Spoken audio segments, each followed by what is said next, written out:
जय Jagannath welcome to my channel. आज आम रोषे घर सब अति सहजरे मिल जाऊँ जिनस मानक नहीं काशर गोटे होम रेमेडी बनवा से मुझे 4 ग्लास पानी नहीं 1 इंच अदा नौ आपण यटा स्टोर कर रखिए गोटे दिन ही बनइबे जोटा कि आमको 24 घंटा भितर खत्म करार अच्छी।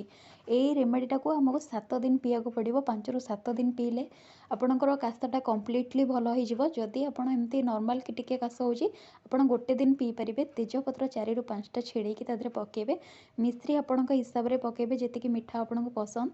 हाई फ्लेम रे कवर करके 15 मिनिट फुटेला आपको देखिए आरोमाटा आसीज कवर खोलिए पुणी आहरी 15 मिनिट फुटेबे आमको क्वांटिटी पानी रिड्यूस करके हाफ क्वांटिटी करार अच्छी।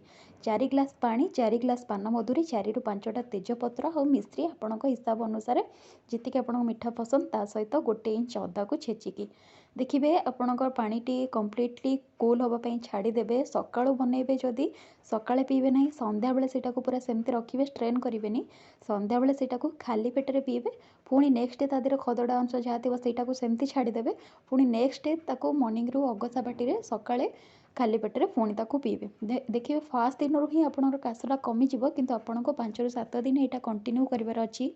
आपणकर बहुत पुराणा काश ए कमिज मु ग्यारंटीर सहित कहूँ।